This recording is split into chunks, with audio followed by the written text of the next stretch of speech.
दोस्तों नमस्कार। आज फिर एक कहानी के साथ, कहानी छोटी लेकिन सीख बड़ी, और सीख वही महान जिसे अमल में लाया जा सके। बात एक राजा की है। एक राजा अपने घोड़े पर सवार होकर प्रतिदिन शहर के पास में लगे हुए जंगल की सैर में निकला करते थे। एक दिन वे जब जंगल में सैर कर ही रहे थे, तभी उन्होंने एक बुजुर्ग व्यक्ति को देखा।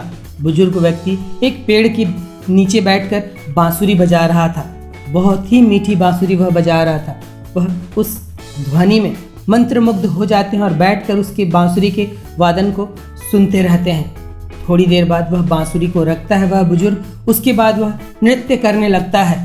नृत्य के बाद में वह लेटकर आकाश की ओर देखने लगता है और इस तरह वह अपने में मस्त रहता है। यह देख राजा को बहुत ही अच्छा लगता है। अब तो यह रोज की बात हो जाती है। राजा रोज उस जंगल में आते और उस बुजुर्ग को उस तरह बांसुरी बजाते हुए, कभी पक्षियों के साथ बात करते हुए, कभी आकाश की ओर निहारते हुए, कभी नृत्य करते हुए, कभी ध्यान लगाते हुए देखा करते। यह देखने में उन्हें बहुत रस आने लगा, बहुत मजा आने लगा, जैसे अब वे ही ध्यान कर लिए हों और उस ध्यान की ऊर्जा को वापस वह महल लेकर जाते थे। यह उनके प्रतिदिन का काम हो जाता है। 3 महीने 4 महीने बीत जाते हैं। अब बरसात का मौसम आने वाला होता है और जिस पेड़ के नीचे यह बुजुर्ग व्यक्ति इस तरह के कृत्य किया करता था, एक दिन वे उस बुजुर्ग व्यक्ति के पैर पड़ जाते हैं और कहते हैं कि मैं यहाँ का राजा हूँ। मैं पिछले कई महीनों से आपको देख रहा हूँ कि आप अपने में मस्त हैं। आपसे प्रसन्न व्यक्ति इस दुनिया में कोई नहीं हो सकता और कुछ विशेष बात आप में है। मैं आपको अपना गुरु बनाना चाहता हूँ। हे गुरुदेव, आप मेरे साथ मेरे महल चलिए। यहाँ कुछ दिनों बाद अब बारिश आने लगेगी। आप इस बारिश में इस जंगल में भीग जाएंगे, आपकी तबीयत खराब हो जाएगी। इतना सुनते पर वह बुजुर्ग तुरंत अपना झोला और अपनी बांसुरी पकड़ और अपना मोर पंख पकड़ और उस झोले में अपनी ज़रूरत की कुछ सामान, वह तिलक लगाया करते थे, कुछ विशेष अपनी सामग्री ध्यान वगैरह की वह रखा करते थे उस झोले में। उस झोले को पकड़कर और अपनी बांसुरी को पकड़कर, और साथ में बांसुरी पर एक मोर पंख लगा होता है, उसे पकड़कर वह तैयार हो जाते हैं कि चलो। यह देख राजा के मन में चोट पहुंचती है। राजा ने यह सोचा था कि अब यह कहेंगे नहीं मेरे लिए क्या महल वहल, मुझे तो हम जहाँ हैं वहीं महल है, इस तरह की कुछ बात करेंगे। लेकिन यह बुजुर्ग तो तुरंत तैयार हो गए महल जाने के लिए। कहीं ये कोई जाल तो नहीं है, क्या मुझे फंसाया तो नहीं जा रहा है। लेकिन अब उन्होंने कह तो दिया था। अब वह बुजुर्ग व्यक्ति भी स्वयं घोड़े पर सवार हो गया और राजा पैदल उसे लेते हुए महल की ओर ले जाते हैं। अब महल पर मखमल का गद्दा बिछा है, सारे उनको वस्त्र दे दिए जाते हैं। ये बुजुर्ग उसे पहन भी लेते हैं, मखमल के गद्दे में भी सोते हैं, लेकिन उनके क्रियाकलाप वही चल रहे होते हैं। मखमल के गद्दे में भी बैठकर वे कभी बांसुरी बजाया करते, कभी लेटकर छत की ओर निहारा करते, कभी ध्यान करने लगते तो कभी नृत्य करने लगते, कभी खुद के साथ खेलने लगते। और इस तरह राजा के मन में यह बात खटकने लगती है कि यह तो पूरे ऐशो आराम में रह रहे हैं। मेरे पास तो 2-3 नौकरों से काम चल जाता है, इनके पास तो यह 10-10 नौकरों से अपना काम कराते हैं। फिर यह जिस ढंग से रह रहे हैं, यह नहीं लग रहा है कि कोई सद्गुरु हैं। मैंने इनको गुरु बनाने में कहीं कोई गलती तो नहीं कर दी। और इस तरह के मन में क्षोभ लेकर यह 6 महीना बिता देते हैं। और एक दिन अंत में वे कहते हैं कि हे गुरुदेव, मुझ में और आप में क्या फ़र्क है?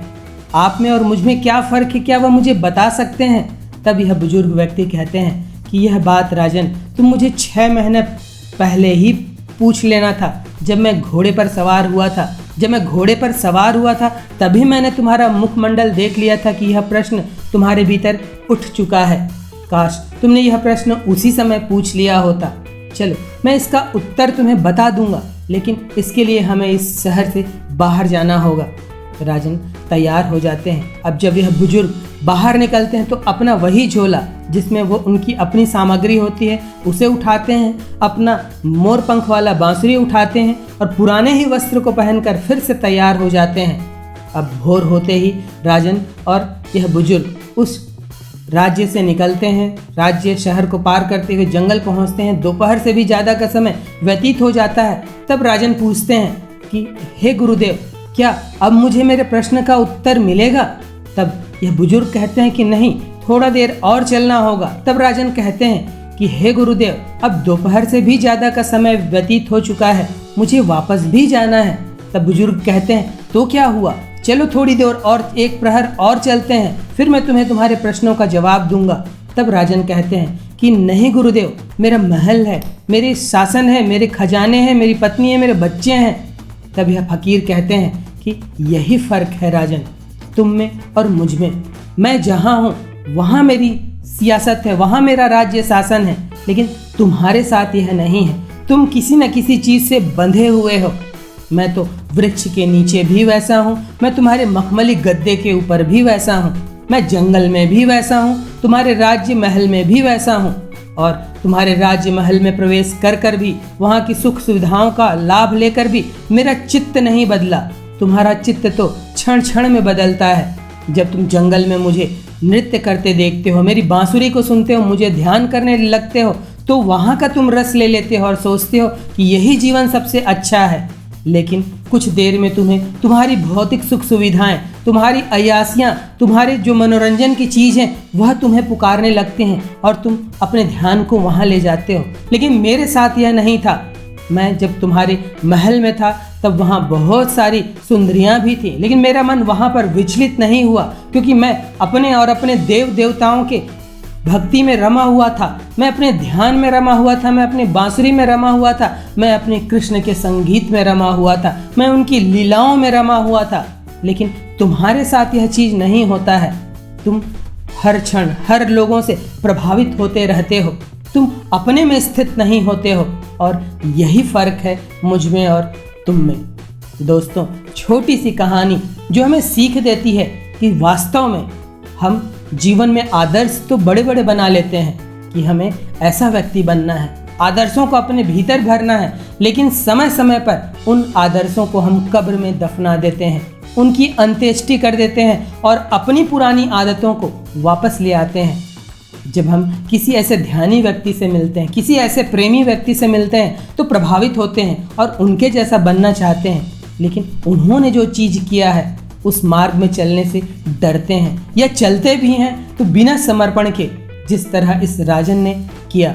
राजन चाहता तो इनकी सत्संग में आकर, इनकी संगत में आकर अपने आप को आध्यात्मिक व्यक्ति बना सकता था, और आध्यात्मिक व्यक्ति राज्य शासन भी कर सकता है, व्यापार भी कर सकता है, गृहस्थ में रहते हुए भी सब कुछ कर सकता है। उसके लिए घर द्वार छोड़ने की जरूरत नहीं होती है। आध्यात्म तो एक भाव है, धर्म तो एक भाव है जो हृदय में स्थित होता है। लेकिन इस राजा ने वह सब कुछ नहीं सीखा। वह तो बस इसी मन में शंका को पाले हुआ कि कहीं यह कोई चालबाज व्यक्ति तो नहीं है, कहीं यह कोई ढोंगी बाबा तो नहीं है। और इसी प्रकार हम भी बहुत कुछ शक करते हैं, दूसरों के प्रति भी, अपने प्रति भी। चाहते तो हम आध्यात्मिक जीवन है, चाहते तो हम बड़े बड़े आदर्शों को चलने की बात करते हैं, लेकिन समय समय पर अकेले में या जब पंच विकार से ग्रसित होते हैं तब वही सब कृत्य करते हैं। भले सीख देते जाएं कि हमें समय बर्बाद नहीं करना चाहिए, हमें ये नहीं करना चाहिए, हमें वो नहीं करना चाहिए, हमें अपने आदर्शों के प्रतिकूल व्यवहार नहीं करना चाहिए, लेकिन समय समय पर यही लोग उन आदर्शों को अपनी अंत्येष्टि, अपने अंतिम यात्रा में ले जाते हैं। अर्थात वो जो आदर्श उन्होंने बनाया होता है उस पर चलने से डरते हैं, या फिर अपनी पुरानी आदतों के वश फिर से वही काम करते रहते हैं। तो यह बुजुर्ग व्यक्ति जो जंगल में भी, मखमल के गद्दे में भी, पेड़ के नीचे भी, महल पर भी उसी चित्त के साथ जीवन जीता है। और यही वास्तविक प्रेमी, वास्तविक भक्त की पहचान होती है। वह जहाँ भी रहे वह अपनी भक्ति में, अपने प्रेम में, अपने धर्म में टिका होता है। चीज़ें, स्थितियाँ उसे डिगा नहीं सकती, उसकी आदतें उसे जो नीचे ले जाए उन आदतों के पीछे वह नहीं भाग सकता, बल्कि ये तो जहाँ रहता है उसे एक नई ऊर्जा दे देता है। तो दोस्तों, छोटी सी यह कहानी जिससे हम यह सीख ले सकते हैं कि बिना आध्यात्म के व्यक्ति कभी प्रसन्न नहीं हो सकता। और सच कहा है किसी ने कि आप सब कुछ भोग लीजिए, और उन सबको भोगने के बाद ही आपको इसका सही जवाब मिल पाएगा। जब आपने बहुत कड़वे कड़वे भोजन किए होंगे तभी स्वादिष्ट भोजन का आपको स्वाद पता चल पाएगा। तो आचार्य रजनीश भी कहा करते थे कि मैं अमीरों का गुरु हूँ, मुझे अमीरों की मेरी ज़्यादा ज़रूरत है क्योंकि उनके दुख ज़्यादा हैं।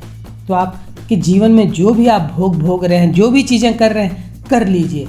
आध्यात्म तो पड़ा ही हुआ है, यह जन्म नहीं तो अगले जन्म, अगले जन्म नहीं तो उसके अगले जन्म कर लिया जाएगा। लेकिन यह लोगों का, यह बड़े बड़े सद्गुरुओं का, यह देवताओं का, यह देववाणियों का, यह ग्रंथों का कहना है कि आध्यात्म जीवन में प्रसन्नता के लिए, खुश रहने के लिए, अच्छी ऊर्जा से भरे रहने के लिए आध्यात्म बहुत ज़रूरी है। और आध्यात्म के दो महत्वपूर्ण उपकरण हैं, भक्ति और प्रेम। अर्थात आपको प्रसन्न रहना है, आपको स्वस्थ रहना है तो भक्ति और प्रेम अपने आसपास रखने होंगे। जब आप इन दोनों चीज़ों को अपने साथ रखेंगे, या तो इनका सम्मिलित चीज़ भी हो सकता है जिसमें भक्ति भी हो और प्रेम भी हो, तब आपका जीवन आध्यात्मिक उन्नति करने लग जाता है और आप इस बुजुर्ग व्यक्ति की तरह प्रसन्न और खुश रहने लगते हैं। आपको कोई चीज़ बोर नहीं कर सकती, आपसे कोई गलत काम नहीं हो सकता। आपकी नींद, आपकी रहन सहन, आपकी जीवनचर्या सब कुछ सुनियोजित और अनुशासनित ढंग से चलती रहेगी। तो हम इस कहानी से यह भी सीख ले सकते हैं कि हमें राजा की तरह भी नहीं बनना है। जब हमारे जीवन में कोई चीज़ अच्छी मिलती है तो हमें अपना समर्पण देना होगा, शक करना होगा गुरु के प्रति, चीज़ों के प्रति। लेकिन जब वह शक विश्वास में बदल जाए तो उस पर हमको समर्पित हो जाना पड़ेगा, तभी बात बन पाएगी।